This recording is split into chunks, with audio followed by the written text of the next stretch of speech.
नमो अरिहंताणं नमो सिद्धाणं नमो आयर्याणं नमो वज्रायाणं नमो लोय सर्वसाहुणं वंदितु सर्वसिद्धे ध्रुवमचलमनो वमं गतिं पत्ते वोच्छामि समय पाहुड मेणमो सुजकेवली भणिदम् नमः समय साराय स्वानुभूत्या चचासते चित्स्वभावाय भावाय सर्वभावान्तरक्षिदे निज स्वरूप को परमरस जामे भरो अपार वंदो परमानंदमय समय सारका।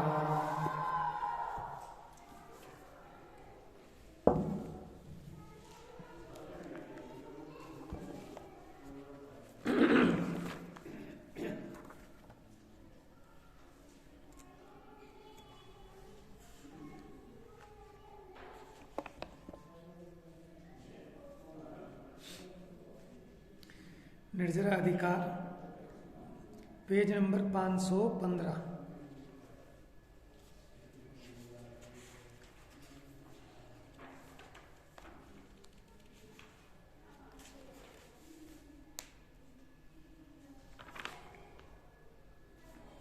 तो यहाँ जो कल चर्चा चली थी, गाथा 204 में बताया था कि मति श्रुत अवधि मनपर्य और केवल ज्ञान, ये जो ज्ञान के भेद हैं, ये एक सामान्य ज्ञान को ही प्रसिद्ध करते हैं। उस एक सामान्य ज्ञान की ही प्रसिद्धि करते हैं, उसका अभिनंदन करते हैं। कर्म के क्षयोपशम की तरफ से देखते हैं तो ये 5 भेद दिखाई देते हैं, लेकिन इन 5 में एक सामान्य ज्ञान निरंतर उन सब में प्रवाह रूप से विद्यमान है। अब देखिए गाथा 205 पेज नंबर 515। नान गुणेन विहीना एदं तु पदं बहुविणलहन्ते तं गृह्णीयदमेदं यदि इच्छसि कम परिमोक्षं रे ज्ञान गुण से रहित बहुजन पद नहीं यह पा सके तू कर ग्रहण पद नियत ये जो कर्म मोक्षे।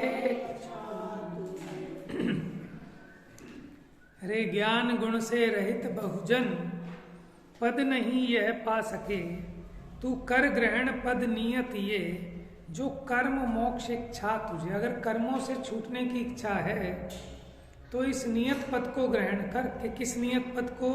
कि ज्ञान पद को। ज्ञान गुण से रहित बहुत से लोग इस ज्ञान स्वरूप पद को प्राप्त नहीं करते। बहुत से लोग माने भले कितने क्रियाकांड करें, लेकिन तो भी इस ज्ञान पद को नहीं प्राप्त कर पाते। इसलिए हे भव्य, यदि तू कर्मों से सर्वथा मुक्ति चाहता हो तो नियत इस ज्ञान को ग्रहण कर। भाषा टीका। कर्म में ज्ञान का प्रकाशित होना नहीं होता। कर्म का मतलब है यहाँ कर्म कांड। तो कर्म में ज्ञान का प्रकाशित होना नहीं होता, इसलिए समस्त कर्म से ज्ञान की प्राप्ति नहीं होती। माने कितने भी क्रियाकांड कर लो, उससे ज्ञान की प्राप्ति होने वाली नहीं है। ज्ञान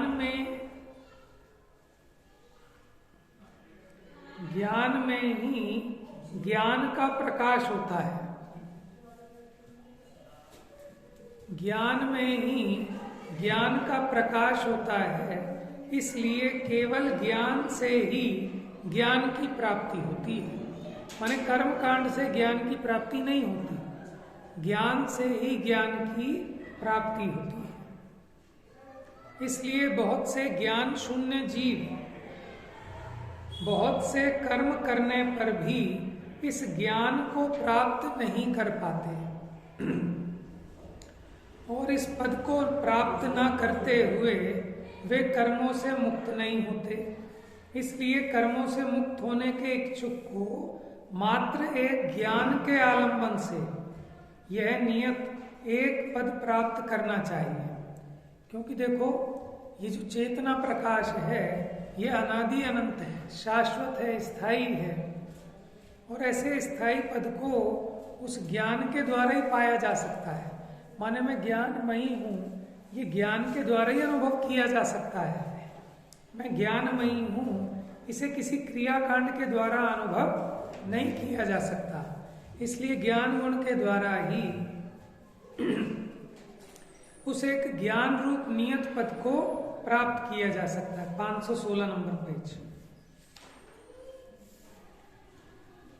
ज्ञान से ही मोक्ष होता है, ज्ञान से ही मोक्ष होता है। माने ज्ञान का आश्रय करने से, ज्ञान स्वरूप का संचेतन करने से ही मोक्ष होता है, कर्म से नहीं। यहाँ कर्म का मतलब क्रियाकांड है। तो किसी भी क्रियाकांड से मोक्ष नहीं होता, ज्ञान से होता है। इसलिए मोक्षार्थी को, माने जिसे मोक्ष की है कामना, तो ज्ञान का ही ध्यान करना, ज्ञान का ही ध्यान करना, ऐसा उपदेश है। वास्तव में जो ध्यान है ना, वो भी ज्ञान का ही कार्य है। माने ज्ञान ज्ञान में स्थिर हो, उसी का नाम तो ध्यान है। जानना ज्ञान है और जानते रहना ध्यान है। अब इसी अर्थ का कलश रूप काव्य कहते हैं 143 नंबर। पदमिदम ननु कर्म दुरासदम सहज बोध कला सुगकिलम तत इदम निज बोध कला बलात् कलयितुम यतताम सततम जगत्।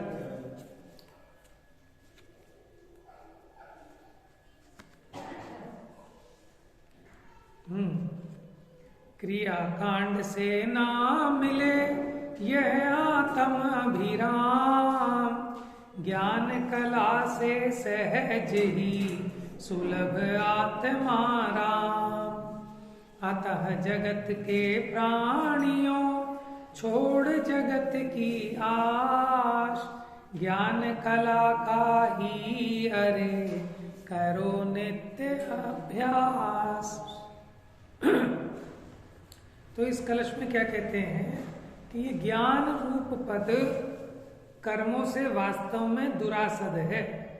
दुरासद है माने उससे प्राप्त करना दुर्लभ है, हो ही नहीं सकता। माने किसी भी क्रियाकांड के द्वारा उसे एक ज्ञान स्वरूप पद की प्राप्ति नहीं होती। तो वो ज्ञान स्वरूप पद की प्राप्ति किससे होती है? कि वो ज्ञान से ही होती है, ज्ञान कला से ही होती है।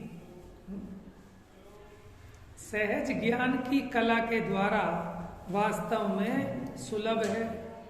माने कौन सा कर्म करें, माने कौन सी क्रियाकांड करें कि जिससे मुझे अपने भगवान आत्मा जानने में आ जाए। तो बताओ ऐसा कौन सा क्रियाकांड है कि किसी भी क्रियाकांड से वो ज्ञान स्वरूप आत्मा आपके ज्ञान में नहीं आता। तो कैसे आता है? कि ज्ञान कांड से आता है। माने जानने से जाना जाएगा ना, किसी क्रिया के करने से जाना नहीं जाएगा। उदाहरण दिया था ना, जैसे वो कौन था, नचिकेत, तो उसको विद्वान बनना था। अब उसने कहा मैं घर तभी वापस आऊंगा कि जब मैं ज्ञानी हो जाऊंगा। और समुद्र के किनारे जाके बैठ गया और एक एक रेत की मुट्ठी उठा उठा के उसमें डालने लगा कि भाई जब तक मैं ज्ञानी नहीं बन जाऊंगा तब तक मैं यही करता रहूंगा। तो करता रहे, ऐसे करने से ज्ञानी हो जाएगा क्या? समझ में आया? कि कल मेरा पेपर, आज मैं उपवास करता हूं, कि उससे क्या होगा? पास हो जाएगा है? तो भैया उसका उपाय तो यही है कि जो तेरे पर्चे में जिस चीज का पर्चा है उसकी तैयारी कर, पढ़, समझ में आया? तो जो काम करना है उसके लिए वही तो करना पड़ेगा। ज्ञान करने के लिए क्या करें कि ज्ञान करो। समझ में आया? किसका ज्ञान करना है? कि ज्ञान का ही ज्ञान करना है। तो उसका उपाय एक ज्ञान ही है, ज्ञान कला ही है, कोई क्रियाकांड उसका उपाय नहीं। वो अलग बात है कि जो भूमिका प्रमाण होती है उसमें जितना राग है उसमें निमित्त नैमित्तिक बने, वो जो भूमिका के योग्य क्रियाकांड है, जैसे गृहस्थी है तो उसके योग्य जो उसके व्रत अनुचरण आदि हैं, और अगर मुनि हैं तो उनके महाव्रत आदि 28 मूलगुण संबंधी क्रियाकांड भी निमित्त रूप में होते ही हैं। लेकिन उसके कारण भगवान आत्मा का ज्ञान होता हो ऐसा नहीं है, तो वो तो ज्ञान कला से ही सिद्ध होगा। निज ज्ञान की कला के बल से इस पद को अभ्यास करने के लिए, अनुभव करने के लिए जगत सतत प्रयत्न करे। माने श्रीमद् राजचंद्र जी का एक बोल है, कर विचार तो पाम, कि तू विचार करे तो तुझे मिलेगा वो तत्व। माने वो भी ये कहना चाहते हैं कि तू कितनी क्रियाएं कर ले, लेकिन उन क्रियाओं से उस पद की प्राप्ति होने वाली नहीं। माने पहले विचार करेगा, वस्तु को पकड़ेगा, फिर वो विचार भी विलय को प्राप्त हो जाएंगे, है ना, निर्विकल्प दशा बनेगी, उसमें उस तत्व का साक्षात अनुभवन होगा। समस्त कर्मों को छुड़ाकर, यहाँ कर्म का मतलब क्रियाकांड है, समस्त कर्मों को छुड़ाकर ज्ञान कला के बल द्वारा ही ज्ञान का अभ्यास करने का आचार्य देव ने उपदेश दिया है। देखो जो हम कर रहे हैं क्या क्रियाकांड है कि ज्ञान कांड है? बताओ। ये जो हम कर रहे हैं अभी, ये क्रियाकांड है कि ज्ञान कांड है? बढ़िया। पहले क्रियाकांड हो रहा है और फिर उसके बाद ज्ञान कांड हो रहा है, क्योंकि मैं बोल रहा हूँ, मैं पढ़ रहा हूँ, आप ऐसे आके पढ़ रहे हैं सावधान होकर, ये तो क्रिया है जो दूसरों को दिखाई दे रही है। लेकिन इस क्रियाकांड के पीछे, ठीक है ना, हम जो जान रहे हैं, आप जो जान रहे हैं, कुछ तो लेके जाते ही हैं, ठीक है ना, वो जानने का अभ्यास हो रहा है। तो उसके बाहर में क्रियाकांड तो हो गई, लेकिन कोई कोरा क्रियाकांड करके ये सोचे कि मैंने 4 पेज पढ़ लिए और मैंने 4 पेज सुन लिए तो मेरा काम हो जाएगा, ऐसा नहीं है। इसमें जो पढ़ा और सुना है उस विषय को, ठीक है ना, अपने ज्ञान में उसकी भाव भासना करनी होगी, उसका विचार, चिंतन, मनन, है ना, वो तब वो कला डेवलप होगी।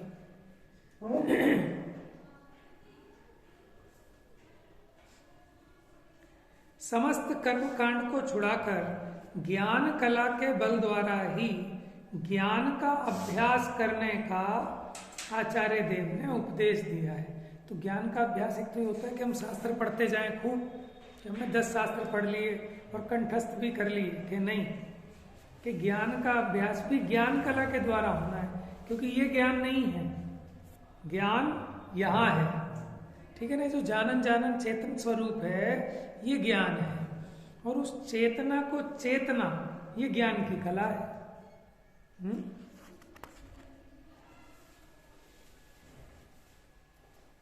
ज्ञान की कला कहने से ये सूचित होता है कि जब तक संपूर्ण कला प्रकट ना हो तब तक ज्ञान हीन कला स्वरूप, माने मति ज्ञान आदि स्वरूप है। ज्ञान की उस कला के अवलंबन से, ज्ञान का अभ्यास करने से केवल ज्ञान अर्थात पूर्ण कला प्रकट होती है। माने जो अपना वर्तमान मति श्रुत ज्ञान है, अगर इसको भी स्वसन्मुख करें, माने जो ज्ञान है ना, ये ज्ञान के सन्मुख हो तो इसमें से केवल ज्ञान प्रकट होता है, और अगर ये बहिर्मुख हो तो ये ज्ञान नष्ट हो जाता है ना। जैसे पहले हैंडपंप होते थे और आपके पास आधी बाल्टी पानी है, अब या तो उस आधी बाल्टी पानी को वेस्ट कर दो, या वो बर्मा उतर जाता था तो वो आधी बाल्टी पानी उस हैंडपंप में डाल देते थे, और फिर इतना आता था जितना चाहिए उतना ले जाओ, ये बढ़िया है। तो ऐसे जितना थोड़ा बहुत ये ज्ञान प्राप्त है, इस ज्ञान को ज्ञान स्वभाव में समर्पित करेंगे तो केवल ज्ञान का फव्वारा छूटेगा।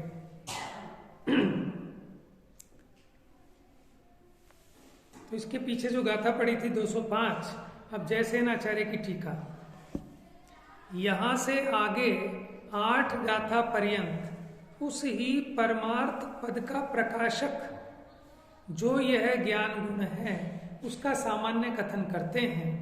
वह इस प्रकार है। अब मति आदि 5 ज्ञान अभेद रूप से साक्षात मोक्ष का कारणभूत जो परमात्म पद है, उस पद को शुद्धात्मानुभूति रहित व्रत तपश्चरण आदि काय क्लेश करने वाले भी स्वसंवेदन ज्ञान गुण के बिना उस परमात्म पद को प्राप्त नहीं करते, ऐसा कहते हैं। ठीक है, यहाँ क्लियर खोल के कह दिया उन्होंने कि भैया खाली व्रत तपश्चरण आदि करने से बिना उस ज्ञान के स्वसंवेदन के आप मोक्ष पद को प्राप्त नहीं कर सकते। निर्विकार परमात्म तत्व उपलब्धि लक्षण रूप ज्ञान गुण से रहित बहुत प्रकार के पुरुष भी शुद्धात्मा उपादेय रूप अनुभूति से रहित, माने जो शुद्धात्मा की अनुभूति है उससे रहित दुर्धर काय क्लेश आदि तपश्चरण करने वाला भी मति आदि 5 ज्ञान अभेद रूप साक्षात मोक्ष के कारण रूप शुद्धात्मानुभूति लक्षण रूप इस पद को नहीं पाते, माने उस ज्ञान पद को नहीं पाते। कैसा है वो ज्ञान पद के 5 ज्ञानों के अभेद लक्षण रूप शुद्धात्मानुभूति रूप है। माने 5 भेद कहने भर के हैं, ज्ञान 5 नहीं होते। ज्ञान तो एक ज्ञान ही होता है, ठीक है ना। उसको जो नाम मिले वो कर्म के क्षयोपशम आदि की अपेक्षा उसके 5 भेद कहने में आते हैं। जैसे कल बताया था ना, चंद्रमा की 16 कला होती हैं, तो कितने चंद्रमा हो गए? एक ही है कि वो 16 रूप दिखता है। पहले दिन बिल्कुल इतना बारीक सा, दूसरे दिन थोड़ा मोटा, तीसरे दिन और मोटा, चौथे दिन फिर और, ठीक है, फिर वो आधा, फिर पौना और फिर पूरा चांद। तो देखो कितने सारे चांद हैं, कितने भेद हो गए चांद के? 16 भेद। तो 16 भेद हैं या वो चांद एक ही है? तो जो भेद आपको दिखाई दे रहे हैं वो क्यों? कि उसके नीचे जो केतु का विमान गति कर रहा है, ठीक है ना, उसने उसको कितना ढका? अगर पूरा ढका तो अमावस्या, थोड़ा ढका तो थोड़ा सा व्यक्त दिख रहा है। लेकिन जो व्यक्त है वो चंद्रमा अलग हो, दूसरे दिन का अलग हो, तीसरे दिन का अलग हो, ऐसा, तो उसमें जो भेद पड़ रहे हैं वो केतु के विमान के आवरण के निमित्त से पड़ रहे हैं। लेकिन वो 16 भेद रूप नहीं है, वो चंद्रमा एक अभेद है। ऐसी ज्ञान के जो 5 भेद आपको दिख रहे हैं, ये कर्म जो केतु एक तरीके से उस कर्म के आवरण के निमित्त से है। लेकिन वैसे देखें तो ज्ञान तो एक ज्ञान वही का वही है, ठीक है। उसी ज्ञान की थोड़ी प्रकटता उसको कहते हैं मति श्रुत। उसकी और प्रकटता हो जाए तो अवधि मन पर्याय, और पूर्ण प्रकटता हो जाए तो केवल ज्ञान। जैसे पूर्णमासी का चांद और दूज का चांद अलग अलग नहीं है, उसी प्रकार मति ज्ञान और केवल ज्ञान, ये ज्ञान कोई अलग अलग नहीं है, बस उसी का ये पूर्ण प्रकटता है।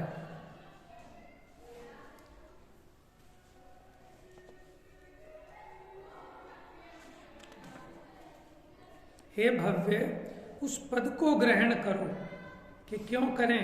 कि अगर कर्मों से मुक्त होने की इच्छा है तो उस एक ज्ञान पद को ग्रहण करो, 5 नहीं, वो एक ज्ञान पद को ग्रहण करो। अब 206 नंबर की गाथा में इसी उपदेश को विशेष कहते हैं।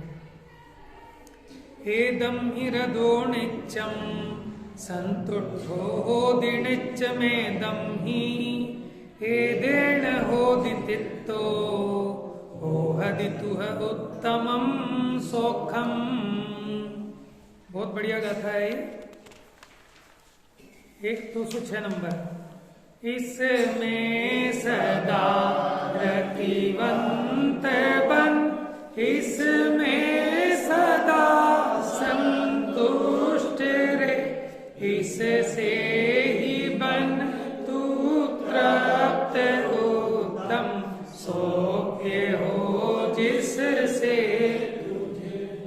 अब ये ज्ञान पद क्या है? कोई उपाधि नहीं है, ये मेरा स्वरूप है।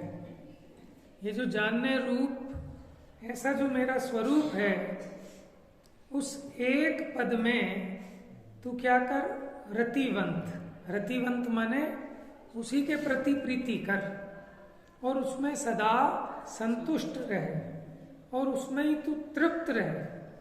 उससे क्या होगा कि तुझे उत्तम सुख की प्राप्ति होगी।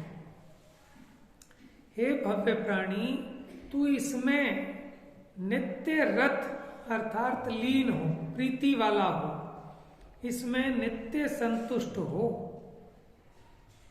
और देखो संतुष्ट माने क्या होता है? सम्यक प्रकार से तुष्ट। तुष्ट माने क्या होता है? पूरा हो जाना, भर जाना, ठीक है ना। तो जो सम्यक प्रकार से भर गया है वही तो संतुष्ट है, वही तृप्त है। तो जो तृप्त है वही संतुष्ट होता है। समझ में आया? सम्यक प्रकार से, जैसे खूब खाया पिया और भरपेट हो गया एकदम, हाँ जी और कुछ के नहीं साहब कुछ नहीं, थोड़ा इलायची नहीं, इलायची की भी जगह नहीं है, तो उसको कहते हैं संतुष्ट, पूरी तरह से भर गया। तो ऐसे ही कि इस ज्ञान स्वरूप में ही नित्य संतुष्ट रहे और इससे तृप्त हो। अब देखो उसमें क्या होता है कि उससे अगर तृप्त हो गया तो बाकी सबसे विरक्त हो जाना चाहिए। अगर बाकी में भी अभी विरक्त नहीं हो रहा है तो इससे समझ में आया कि इसमें अभी तृप्त नहीं हुआ। समझ में आया? जैसे आपको किसी ने दिखाया कपड़ा, ये लो साहब आपके लिए कपड़ा, अरे साहब बहुत बढ़िया बहुत बढ़िया, मजा आ गया देख के, बहुत बढ़िया, लेकिन आपकी नजरें इधर उधर है, अच्छा वो दिखाना वो क्या है? तो इसका मतलब ये आपको कहाँ लगा बहुत बढ़िया है? आप कह ही रहे हो कि बहुत बढ़िया है। अगर आपको लगता है कि वाकई में तो बहुत बढ़िया है तो वो कहता भी ना दुकानदार के भाई साहब ये, और अरे भैया नहीं, इससे बढ़िया तो क्या कुछ है ही नहीं। तो ऐसी जो अपने ज्ञान स्वरूप में, ज्ञान स्वभाव में प्रीतिवंत हुए, संतुष्ट हुए, तो वो तृप्त होते हैं। और अगर इसमें तृप्त होते हैं तो फिर उनको कुछ भी नहीं चाहिए, कोई इच्छा नहीं है। कोई इच्छा नहीं है मतलब इच्छा इज इक्वल टू दुख। कोई इच्छा नहीं है माने कोई दुख नहीं है, तो हो गया उत्तम सौख्य। हे भव्य प्राणी, तू इसमें नित्य रत अर्थात प्रीति वाला हो, इसमें नित्य संतुष्ट हो और इससे तृप्त हो कि ये चीज ही ऐसी है कि चखी नहीं, तभी तक इसको लग रहा है कि नहीं नहीं साहब सब कुछ चाहिए, गृहस्थी है, ये है वो है। और जिस दिन इसको चख लिया तो उस दिन तेरी बाकी सारी दौड़ मिट जाने वाली है, तो यहीं का होके रह जाएगा। तो उसे कहते हैं कि संतुष्ट हो जाएगा और इससे तृप्त हो जाएगा। वो एक छंद है ना भक्तांबर का कि अच्छा हुआ कि मैंने अन्य देवी देवताओं को पहले ही देख लिया, क्योंकि भगवान आपको देखने के बाद किसी और को देखने का मन ही नहीं रहता। समझ में आया? क्या है वो? हरिहरादय एव दृष्टा द्रष्टेषु येषु हृदयं त्वयि तोषमेति। 2 लाइनें छोड़ दी मैंने ऊपर की, ठीक है। तो यहाँ पर क्या कहते हैं कि अच्छा हुआ कि पहले देख लिया जितने हरिहरादि देव हैं, क्योंकि उनको देखने पर उसमें संतुष्टि नहीं हुई, तो माने भटकन चलती रही, खोज चलती रही, तो आप मिल गए। तो अब आपको देखने के बाद हृदय इतना संतुष्ट हो गया कि अब किसी और को देखने की, कुछ और खोजने की इच्छा नहीं होती। तो अच्छा ही है कि पहले आप नहीं मिले, क्योंकि पहले आप मिल गए होते तो फिर इन्हें नहीं देख पाता मैं हरिहरादि को।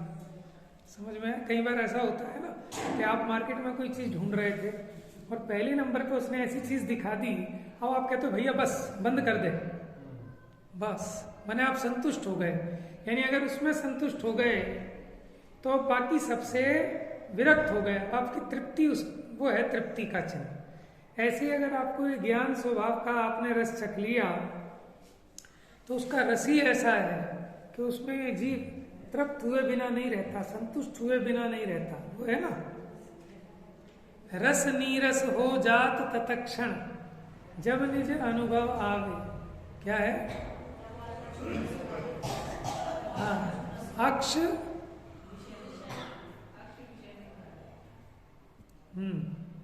उसका है ना, बनारसी दास जी का है ना, कौतूहल कथा गोष्ठी विन से अक्ष विषय नहीं भावे जब निज आत्म अनुभव आवे।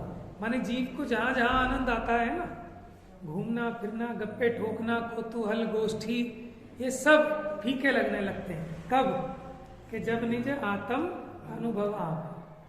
तो इसलिए कहते हैं कि एक बार जो आज तक नहीं किया अनादि काल से, एक बार इस रस को चक्के तो देखो, उस ज्ञान रस को, फिर बताना। तुझे उत्तम सुख होगा।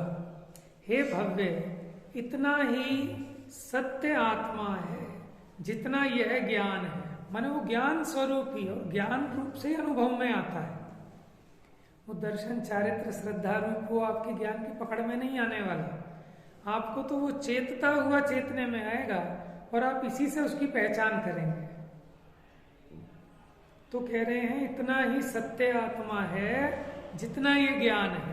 लेकिन प्रवचन सार जी में पूछने जाओ तो वो कहेंगे कि इतना ही नहीं है जितना ज्ञान है। ज्ञान भी है और भी है, माने ज्ञान भी है, दर्शन भी है, सुख भी है, चारित्र भी है। वो केवल ज्ञान की भाषा है, ठीक है ना। वह केवल ज्ञान गम्य पदार्थ बताना है, यहाँ अनुभव गम्य पदार्थ बताना है कि आपको अनुभव में कैसा आएगा कि ज्ञान मात्र आत्मा अनुभव में आता है, ठीक है ना। श्रद्धान मात्र, चारित्र मात्र, ये आपके ज्ञान के विषय नहीं बनेंगे। आपके ज्ञान का विषय तो ये चेतना, चेतना कैसा आएगा अनुभव में कि ये चेतता हुआ चेतने में आएगा, जानता हुआ जानने में आएगा।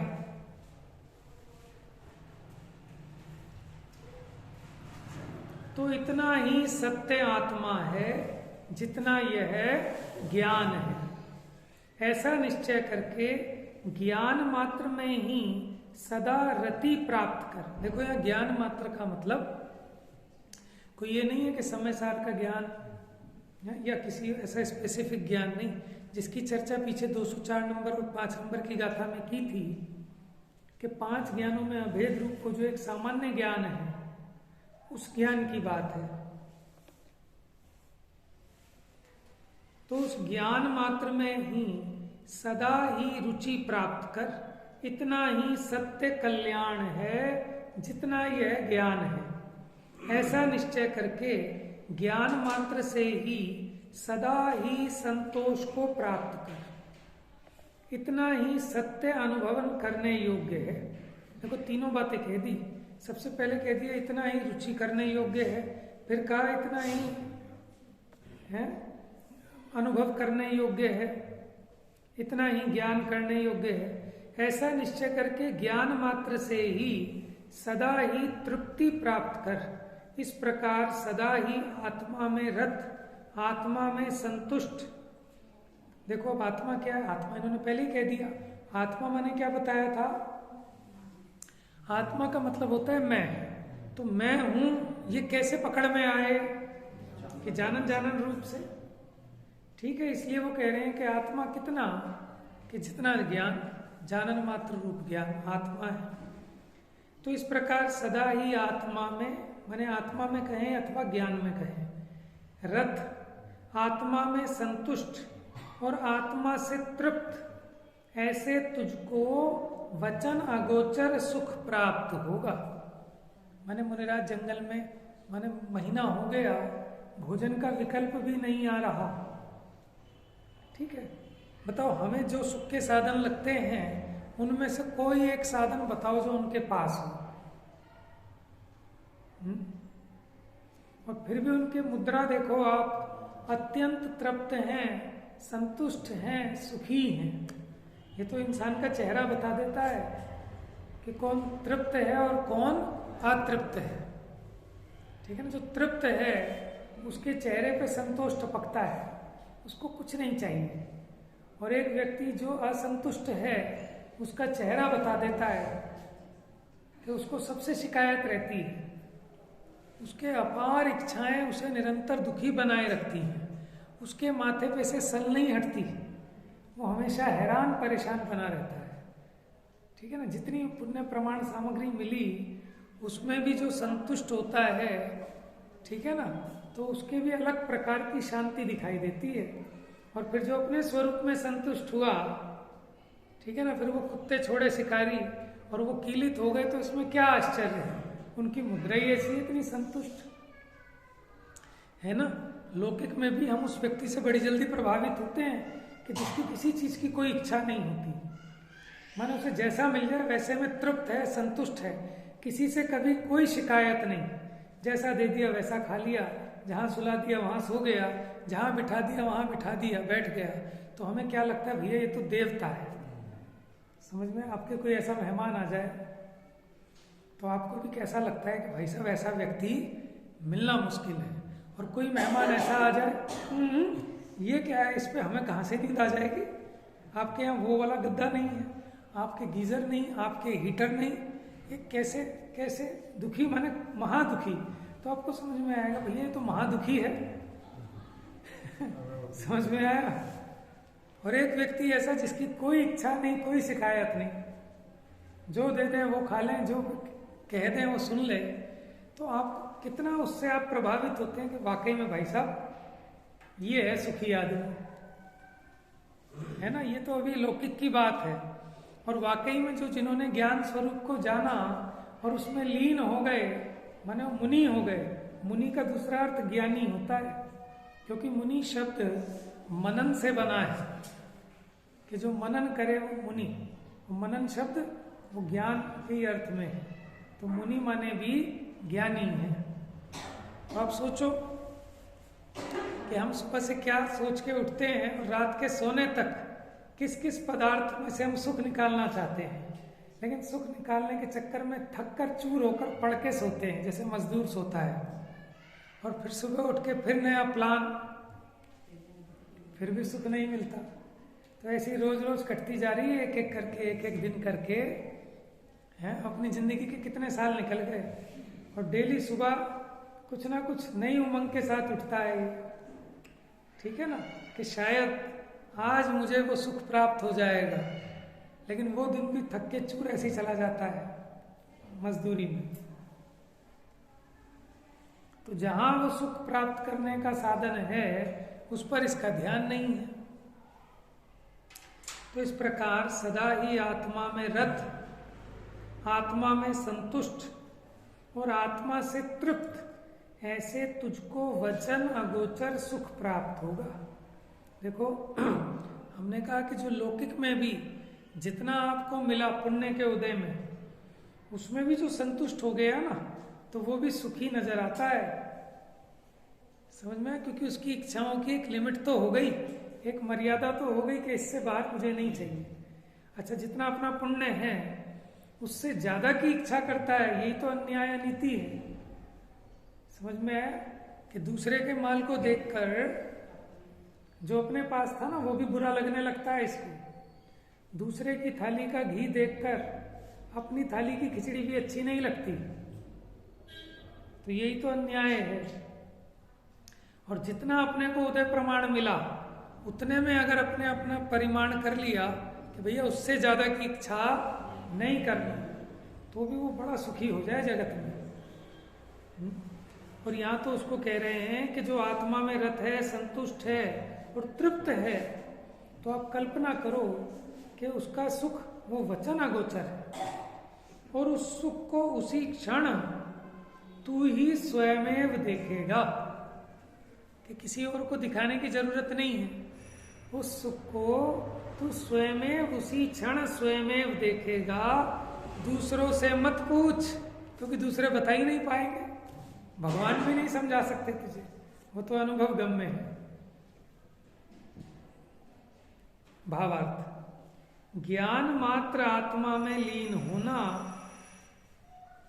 देखो इन्होंने ये नहीं कहा कि दर्शन मात्र आत्मा में, श्रद्धान मात्र आत्मा में, चारित्र मात्र आत्मा में, यद्यपि वो भी गुण है आत्मा के, लेकिन लक्षण क्या है कि ज्ञान मात्र।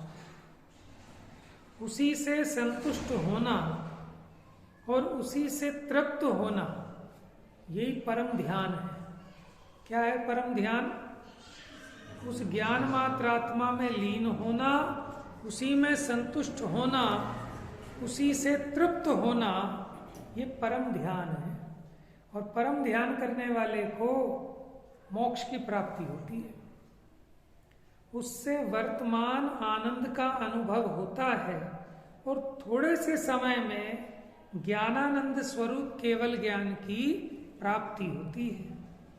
ऐसा करने वाला पुरुष ही उस सुख को जानता है, दूसरे का इसमें प्रवेश नहीं है। अब ज्ञानानुभव की महिमा कहते हैं, माने बात चल रही है निर्जरा की। अब इसमें ज्ञान की बात कहां से आ गई? निर्जरा की चर्चा चल रही थी ना अपनी, तो इसमें ज्ञान की बात कहां से आ गई? कि भैया वो ज्ञान स्वभाव का आश्रय है, यही तो निर्जरा का हेतु है, निर्जरा का उपाय है, निर्जरा का साधन है। अचिंत्य शक्ति स्वयमेव देवा चिन्मात्र चिंता मणिरेश यस्मात् सर्वार्थ सिद्धात्मतया विदत्ते ज्ञानी किमन्यस्य परिग्रहेण। मुझे क्या बताओ, आपके पास अगर वो एटीएम कार्ड है और एटीएम कार्ड भी ऐसा कि जिसमें अनलिमिटेड पैसा है, खत्म ही नहीं होगा, मैंने बैंक ने आपको दिया है कि आप जितना चाहो उतना यूज करो। अब जब आपके पास एटीएम कार्ड है, अब कोई आपको कहे थोड़ा कैश रख के ले जाओ, थोड़ा ये सामान रख के ले जाओ, थोड़ा ये रख के ले जाओ, कोई कहेगा क्यों ले जाएं? पहले आपको ख्याल हो, आज से 20 साल पहले, 25-30 साल पहले जब लोग तीर्थ यात्रा पे जाते थे तो कितना सामान भर के ले जाते थे, हैं? माने 1-2 दिन का तो खाना ही बना के ले जाते थे, पूड़ी वूड़ी सेक साक के, कुछ बर्तन वर्तन, बेलन चकला, थोड़ा अपना आटे मसाले। ठीक है, ये नहीं कि शुद्ध वाली बात हो कि फैसिलिटी नहीं थी, ठीक है ना, सब चीजें कितनी टांग के ले जानी पड़ती थी, हैं? बिस्तरे भी ले जाते थे। अब चेंज हुआ जमाना, ठीक है ना, सारी फैसिलिटी मिलने लगी कि बस आदमी की जेब में नोट भी नहीं चाहिए, सिर्फ कार्ड चाहिए, कार्ड भी नहीं चाहिए, अब तो मोबाइल पेटीएम है, पेटीएम चाहिए बस, है। मुझे तो एक दिन विचार आया था कि अब गुल्लक में समस्या ये होती है ना कि लोग सिक्के डाल देते हैं 1 रुपए के, 2 रुपए के, 5 रुपए के, फिर वो कहीं खपते नहीं, है ना। तो हमें एक पेटीएम भी उस पर लगा देना चाहिए कि जिसकी जैसी श्रद्धा है, कोई दिक्कत नहीं है, एक अकाउंट हो। भाई लोगों का नियम है, अपनी भावना है कि मुझे डेली 1 रुपया डालना है।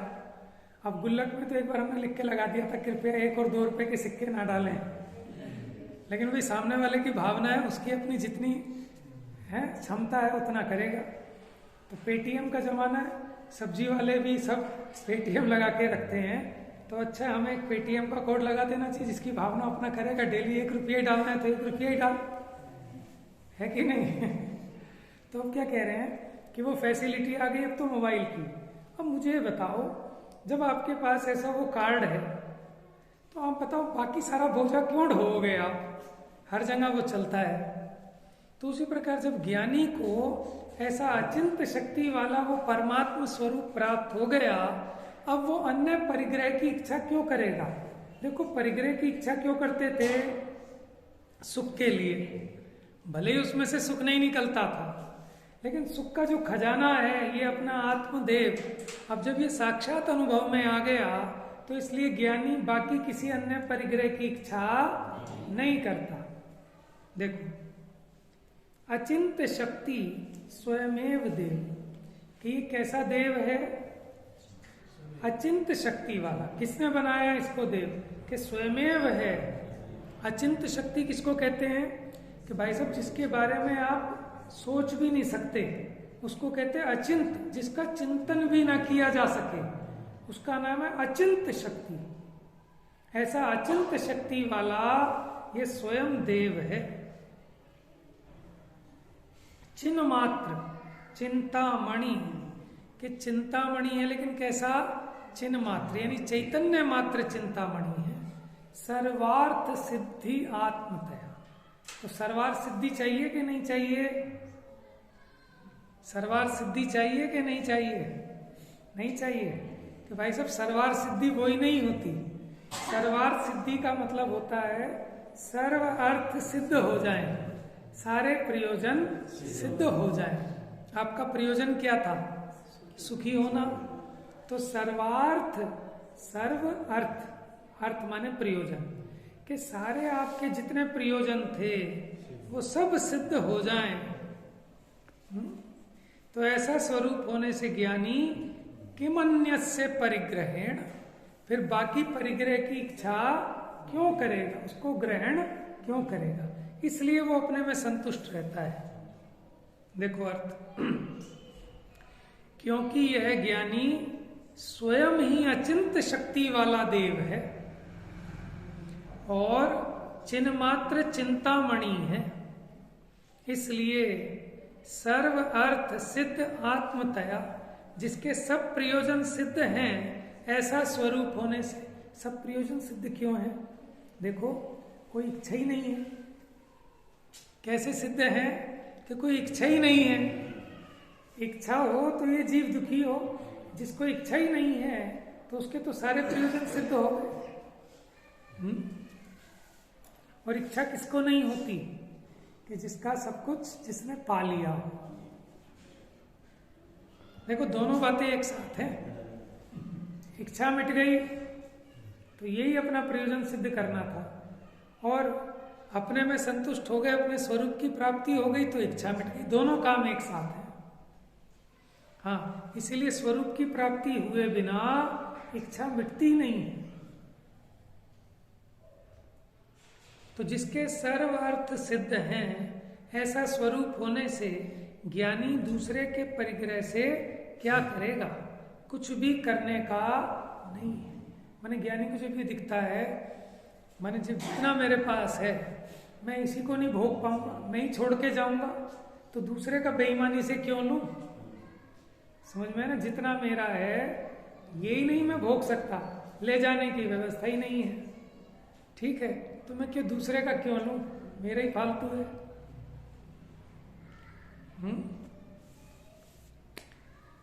यह ज्ञान मूर्ति आत्मा स्वयं ही अनंत शक्ति का धारक देव है, माने इसको किसी की हेल्प नहीं चाहिए, और स्वयं ही चैतन्य रूपी चिंतामणि होने से वांछित कार्यों की सिद्धि करने वाला है।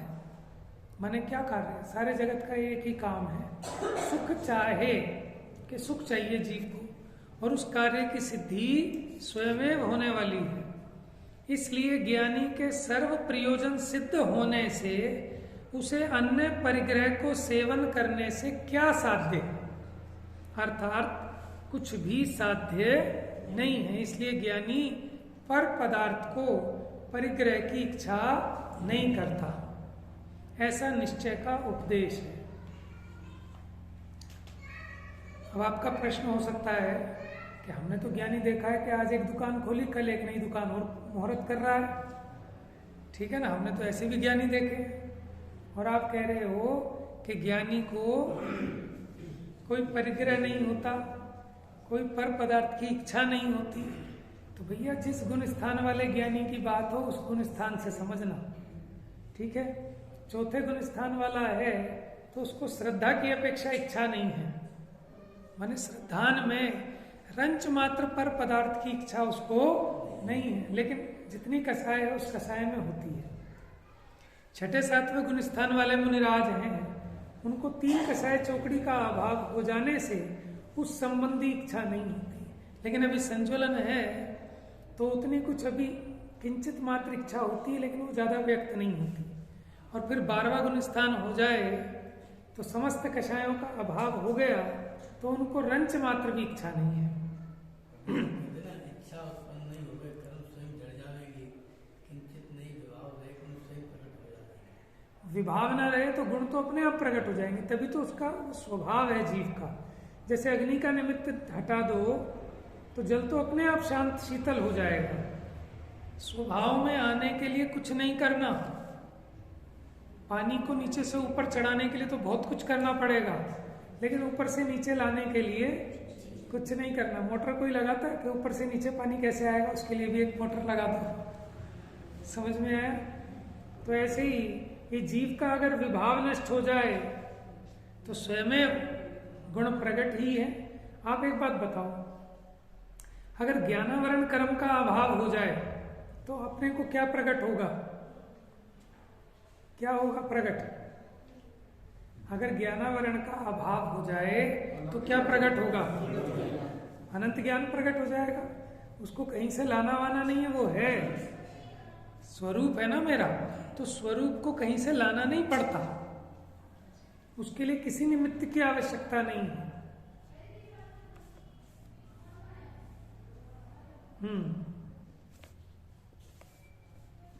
तो जो गाथा अभी 206 चली थी उसकी जैसे नाचार्य की टीका पढ़ के पूरा करते हैं। आत्म सुख में संतोष दिखलाते हैं। हे भव्य, देखो कई लोग कहते हैं कि अगर ईमानदारी की कमाई है तो उसमें बरकत होती है। क्या मतलब है बरकत का? संतुष्टि।